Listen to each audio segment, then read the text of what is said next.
Luego tenemos el tema de los presupuestos generales del Estado. En cuanto a las cifras del presupuesto, la verdad que no merece la pena detenerse por varios motivos. El primero de los cuales es que está basado en el mismo cuadro macroeconómico que el gobierno presentó en abril. Y ya sabemos que ese cuadro macroeconómico está totalmente desfasado. Te doy un ejemplo. Ese cuadro macroeconómico prevé para 2022 un precio promedio del barril de petróleo Brent de $58. ¿Sabes cuánto vale ahora ese barril de petróleo? Más de 80. Entonces, a partir de ahí ya no tiene sentido discutirlo. Esto es ridículo. Y además, tampoco tiene mucho sentido discutir las cifras porque sabemos que este proyecto es apenas un garabato de lo que va a salir del Congreso después de todas las sesiones que va a tener que hacer Pedro Sánchez a los separatistas de distinta índole que andan en el Congreso. Entonces, ya te digo, las cifras que dice el presupuesto en sí misma mucho no nos dicen. Sin embargo, es interesante analizar este proyecto que aprobó el Consejo de Ministros porque nos dice, en realidad nos confirma algo que ya sabíamos, que es la ideología estatizante, colectivista y contraria a la libertad individual, que es lo que anima a este gobierno, es decir, todo contra la libertad individual y a favor del poder del Estado. El gobierno se llena la boca hablando de transparencia, pero si tú te detienes a mirar la presentación de este proyecto de presupuesto, coincidirías conmigo en que es una presentación hecha para que no se entienda. Porque, por ejemplo, por un lado están diciendo todo el tiempo que aumentan el gasto a un máximo histórico, y por otro lado te dicen que el techo de gasto queda congelado respecto al año pasado. Entonces uno dice, pero ¿cómo el techo de gasto queda congelado y al mismo tiempo llevan el gasto a máximos históricos? ¿Cómo se cuadra ese círculo?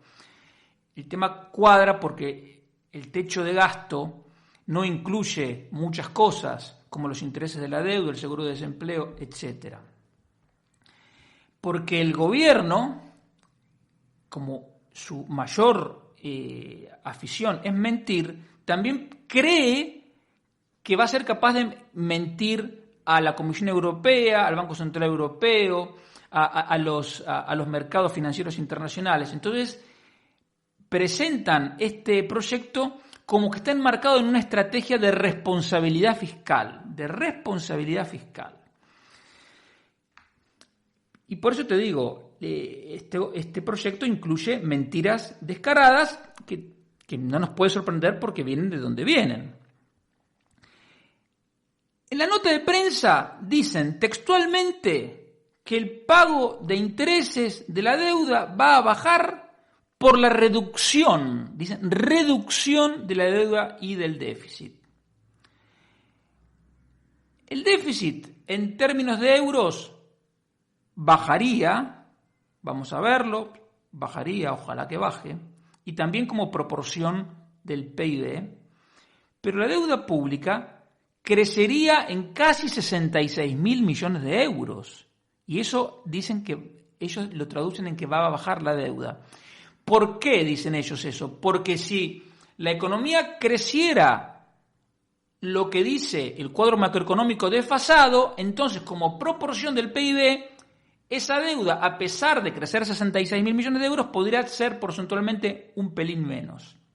No apuestes mucho a eso, a esa bajada, porque lo único concreto es que la deuda va a aumentar en casi, como mínimo, porque si un político te dice que va a gastar tanto, probablemente gaste más, y más siendo Pedro Sánchez. Entonces, el aumento de la deuda lo tenemos seguro 66.000 millones más. Ahora, el crecimiento de la economía no depende de Pedro Sánchez, por lo tanto, en qué punto va a quedar, lo veremos. Ese aumento de la deuda pública, para que te des una idea, significa aumentar la deuda en 265 millones de euros por cada día laborable. Son más de 10 millones de euros por hora cada día laborable a lo largo de todo el año. Si lo quieres ver desde otro punto de vista, podemos decir que son 4.000 euros más de deuda por cada uno de los que trabajamos en el sector privado, que somos los que pagamos la fiesta con nuestros impuestos. Y para que no se me enfaden los funcionarios que escuchan este programa, siempre digo lo mismo. Yo ya sé que a los funcionarios les descuentan y tienen impuestos, les retienen por IRPF y tienen que presentar su declaración de IRPF. Claro, lo que pasa es que esos impuestos son simplemente descuentos que se hacen a una nómina pagada totalmente con impuestos que paga el sector privado.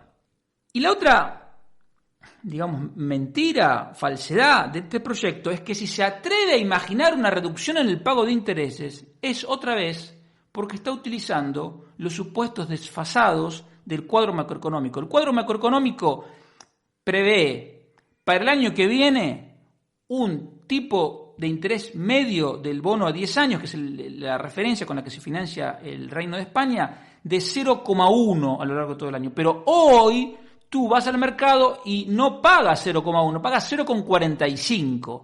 Es decir, más de 4 veces más de lo que incluye el cuadro macroeconómico. Por eso te digo que no tiene sentido mirar estas cifras porque están totalmente desfasadas. Ahora, es verdaderamente da vergüenza tener un gobierno que presente estas cifras para después presentarlas a la Comisión Europea. Un punto elemental que el gobierno desconoce, o por lo menos parece que desconoce, es que ningún gobierno es capaz de dar nada que antes no haya quitado a esa misma sociedad a la cual dice querer beneficiar. El mentiroso de la Moncloa ahora ofrece un cheque cultural para darle a los chavales que cumplen 18 años 400 euros. Y a otros que quieran alquilar, les quiere dar 250 euros por mes durante 2 años. Es la misma antes llamada renta de emancipación de la ministra de ZP, Carmen Chacón, que en paz descanse, que fue una medida que simplemente sirvió para aumentar la deuda y fue una medida en parte responsable de la burbuja que después reventó y nos llevó a esa crisis enorme que duró hasta el 2014. Pero los socialistas no aprenden del error, entonces lo vuelven a hacer. Pero lo que voy, ¿de dónde te crees que va a salir el dinero para pagar el cheque cultura y el cheque alquiler? ¿De los impuestos de las empresas? ¡Olvídate! Se van a pagar con los 6.500 millones de euros más que van a recaudar por IVA. ¿Y quién paga el IVA? Lo pagas tú. Y eso te muestra una vez más la tendencia permanente al engaño de este gobierno. Porque en la nota de prensa y en la rueda de prensa de la ministra Montero permanentemente se han llenado la boca por los 400 millones de euros adicionales que le van a confiscar a las 1.000 grandes empresas. Como si eso no te afectara, porque yo quiero que las 1.000 grandes empresas, a las 1.000 empresas más grandes de España les vaya bien para que puedan invertir y puedan contratar a más gente. No quiero que las arruinen a impuestos. Pero bueno, un socialista no entiende ese tipo de cosas. Pero lo que te quiero decir, el gobierno hace propaganda con esos 400 millones de euros que le van a quitar de más a las 1.000 mayores empresas de España y te oculta que tú, tu hermano, tu familia y tus amigos van a pagar 6.500 millones de euros más de IVA. Es decir, lo que le va a quitar las familias por IVA es 16 veces más que lo que le va a quitar de más a las 1.000 empresas más grandes. Entonces, ¿te das cuenta a quién benefician estos supuestos beneficios? No te benefician a ti, ni a tu hijo que va a cumplir 18 años, o a tu sobrino, ni a nadie. Benefician al político que tiene cada vez más poder y tú eres cada vez más dependiente. Hasta que la gente no se rebele contra ese abuso de poder, nos van a seguir tomando el pelo y nos van a seguir empobreciendo. Los socialistas de todos los partidos. Por eso lo único que nos dice este proyecto lo único que podemos estar seguros es de que el gobierno va a intervenir más en la economía, va a seguir decidiendo qué sectores apoya y qué sectores no apoya, y eso, claro, te voy a decir otra cosa que puede sonar un poco etérea. En una economía libre, el que decide dónde se asignan los recursos es el consumidor.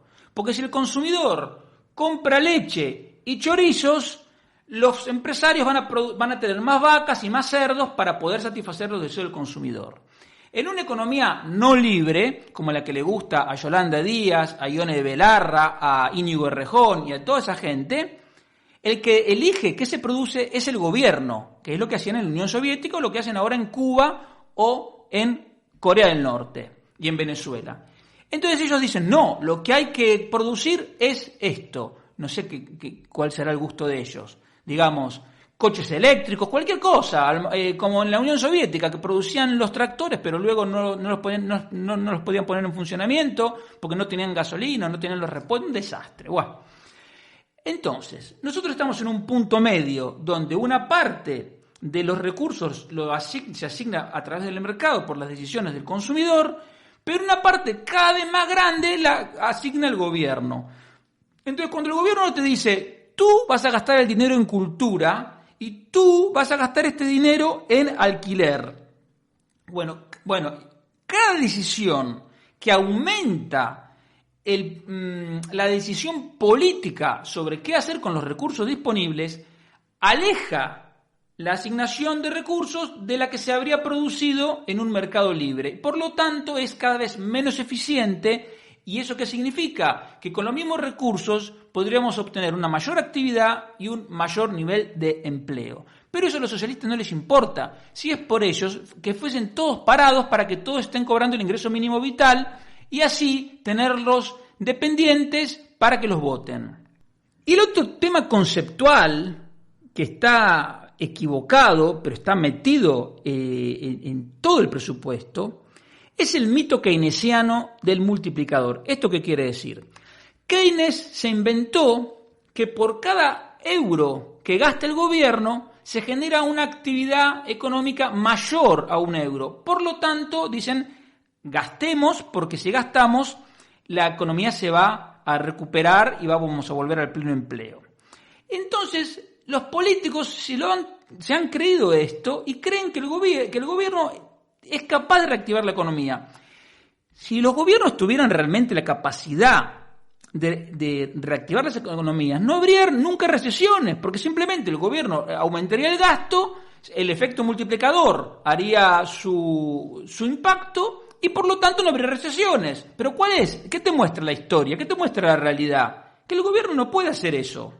¿Y por qué no puede funcionar el multiplicador keynesiano? Por lo que te decía antes, porque el gobierno no puede dar nada que antes no te haya quitado a ti mismo. Es verdad que cuando está el tema de la deuda pública, esta confusión aparece, porque hoy no te está quitando directamente, pero porque te lo va a quitar después, cuando haya que pagar la deuda. En definitiva, es un engaño temporal, porque tampoco puede crearse riqueza de la nada. El espejismo de que el aumento del gasto público puede reactivar las economías, se produce porque lo que gasta el gobierno se ve. Por ejemplo, el que cobra el ingreso mínimo vital ve que le ingresa dinero en su cuenta. Cuando construyes una carretera, tú ves la carretera. Pero lo que no se ve son todos los empleos y toda la actividad económica que se destruye por el consumo que no se puede hacer y las inversiones que no se pueden hacer por el dinero que el gobierno ha confiscado al sector privado. Por eso, cuando tú escuches que alguien habla de política fiscal expansiva, tú o te tapes los oídos o salgas de la habitación o le digas al que te lo dice que no te falta el respeto. Porque el gobierno no puede crear riqueza de la nada. La riqueza solo surge a través del ahorro, la inversión y el consumidor que valida el proyecto del empresario comprando o no comprando el producto o el servicio. Cuando el gobierno le quita a uno para darle a otros, además de arruinar la economía, está aumentando el poder del Estado y, peor aún, envilece la calidad de nuestro sistema democrático, que es algo en lo que estoy poniendo el acento mucho últimamente. ¿Por qué? Porque cada vez hay un mayor número de personas que votan condicionadas por los pagos estatales que reciben. Es lo que siempre se dijo del PER en Andalucía, la gente que cobra el ingreso mínimo vital, a los funcionarios que le aumentan el salario, a los pensionistas, que le aumente la pensión, aunque el sistema es absolutamente insostenible y eso castiga a los futuros pensionistas, pero a los socialistas no les importa. A mayor cantidad de gente que recibe subsidios, mayor es el número de gente que vota coaccionada y por lo tanto los resultados de las elecciones no son limpios. Sea cual fuere la forma que tenga, la forma final, la forma con la que salga del Congreso este proyecto nefasto, lo que sabemos seguro es que la economía va a estar más endeudada, más intervenida y va a ser menos eficiente. Y la gente va a ser más dependiente del Estado y menos libre.